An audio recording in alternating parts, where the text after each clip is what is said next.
Hello. You're tuning into the episode of The Wunderkind Show.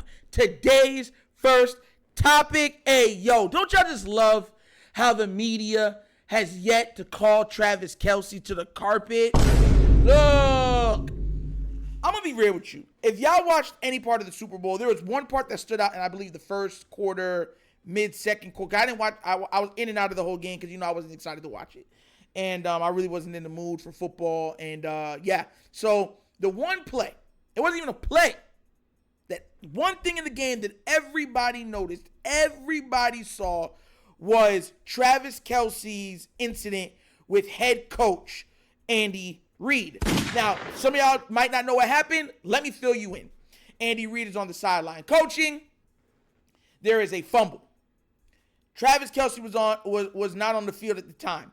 Travis Kelce comes to Andy Reid, hip checks him, screams in his face, grabs his arm, proceeds to say some unknown words, and then turns and walks away. And for anybody wondering what it looks like, it looks just like this. Look, in case you think I'm exaggerating, right? And I haven't seen enough vitriol for Travis Kelce. Now look, I don't dislike Kelce. I like Kelce. But if this was Lamar Jackson, if this was Roquan Smith, Patrick Queen, Tyreek Hill,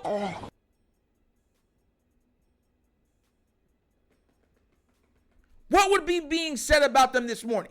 What would be the angle that Stephen A and them would take? I'll give this, though. The only person I saw to really be like, I don't like that, I don't care who it is, that could not be me, even though they're close, was Shannon Sharpe. And you know me and Shannon Sharpe do not get along. You know that. But I'm honest. Regardless of what's going on, I'm honest. Shannon Sharpe is the only analyst that I've seen to have a problem with what he did right here. The only one. Every other one is like, sometimes things happen. You can't be too mad at it. They won the game. If you don't believe me, you think I'm speaking in a certain way, I'm going to play a little clip from what Stephen A had to say about this, all right? From First Take with Shannon Sharpe. So without further ado, let's get this party started. It's a bad look, no doubt about it.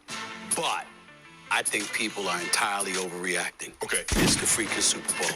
This is one of the greatest tight ends in the history of the game who sat by and watched his receivers drop 44 passes this year, even though he dropped a couple himself. Yes. But dropped a vast majority of the 44 passes this season.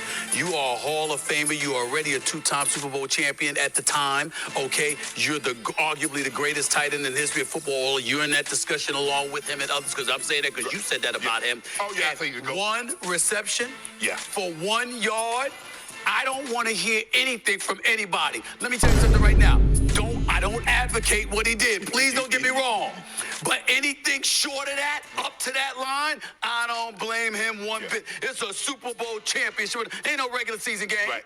It's Super Bowl. There is no tomorrow. And see, and I get what you're saying about George Kittle not having that many targets. Right. But you do have Debo, you do have Ayuk, and you have other weapons. Right. In this case. Listen, let me put this down for Stephen A. You know! Oh, Stephen A, you lucky boy, your hairline's back. I'd push it way back further. You know without a shadow. You said this is the Super Bowl. Mind you, the Ravens got rid of a player for doing something similar. Y'all remember? Oh, you remember. Like, look, I'm going to be real. This goes to show you again that the coaches control who's in and who's out of the game. That's what Travis Kelce, because they were saying that Travis Kelce was out on that plane. Travis Kelce should have been in that game. Up to that time in the game, he had 1 yard on 1 reception. That is it. Okay? He said he wanted to be in. That's what they were saying. He was saying to Andy Reid. Some of the things that he was saying to Andy Reid, right? Does that give you the right to bump your coach? Get you right to scream at him, yell at him, and do all type of stuff? I need him to keep the same energy because I know without a shadow of a doubt, if it was any of the players that were, let's just say, from a darker hue, Stephen A. would have nothing to do with it. He would say, you gonna cross the line. You done crossed the line there. You outside of your mind. How dare you touch that man? That man that has a family who's going to see this. That man that has a wife. That man that has a 2-time champion coach who was coaching before you was drinking Similac. That's what he would say. That's what he would say. This is why I can't respect a lot of them. Because you see what I did? You see what I did? Regardless of how I feel about Shannon Sharpe's commentary, because mind you, I don't know the man personally. I just dislike his commentary, especially when it pertains to Lamar, right, and the Baltimore Ravens. But I said at the beginning, I said, yo, he was the only one that was like, nah, I don't like that. There's no excuse for that. None. He was the only one. There excuses. Oh, this is Super Bowl. This is no day for tomorrow and everything else. Look, if y'all are okay with it, then every player should be able to do it. If they're in a high pressure game, they should be able to check the coach for their foolishness. But it goes back to what I'm saying. This means that John Harbaugh controls who goes in, who goes out. Personnel changes he knows about, he lets them know. Because that's exactly what Travis Kelce was on the sideline saying to Andy Reid. Why am I out? Put me back in. The coach controls who goes in and who goes. Even though you have a personnel person that changes, the coach can say, you better make sure this man's in. He could do that. Regardless of personnel groupings. I want him in. I don't want to hear no excuses for John Harbaugh. Why? So many people are making excuses to blaming Lamar and them because we've seen him this year do it with Keaton Mitchell. We've seen him do it in the past with J.K. Dobbins. And none of y'all said nothing. And it reared its head in the AFC Championship game because nobody holds John Harbaugh truly accountable for his foolishness. So he keeps doing it. Everybody else gets more blame than that man. Everybody. You're the head coach. Team only runs the ball 6 times. 6 times with running backs. Dalvin Cook doesn't even see the field after seeing what he could do the previous week. Likely barely sees any targets.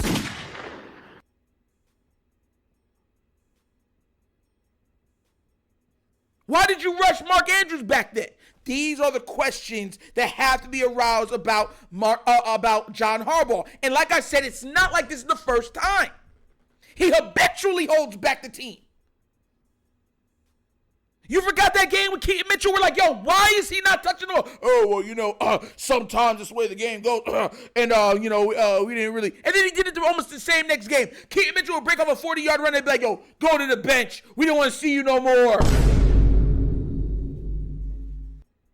You have a weapon.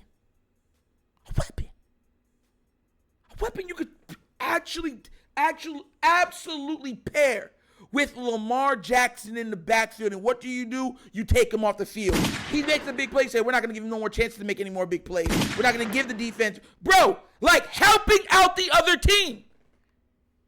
If that don't seem weird, and y'all can say, oh, well, Nitro, Keaton's young. What was the excuse for JK in the wild card round we went against the Bengals? What's the excuse for that one?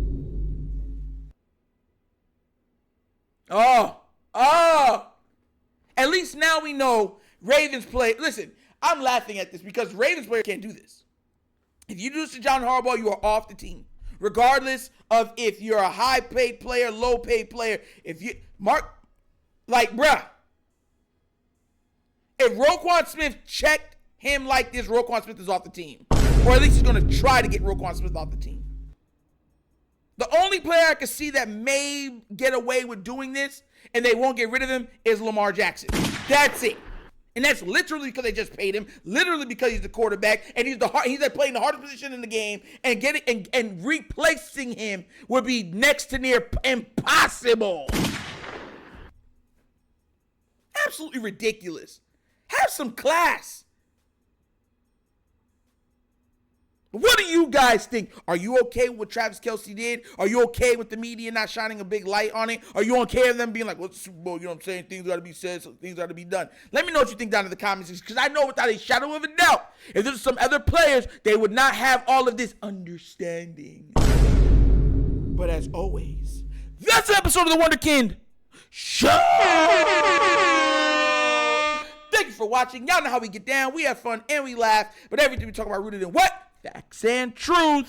Please do remember, like, subscribe, hit that notification bell, leave a comment. You know, love the comments. And if you have not done so already, check out the Wunderkind Show's Patreon. Yes, 3 tiers of content, goodness, waiting for your consumption. Give it a look, give it a try. Let me know what you think. And if you would like to donate to this channel, help out with equipment, help us out trying to get these new cameras, bottom of the screen, QR codes to a CashApp. CashApp located in the description of every video that we do. And the name of it is The Wunderkind Show. Super easy. Once again, this is The Wunderkind Show. This is your host, Nitro, signing off. And as always, you know my slogan. Peace. And I am out of here. Yerp.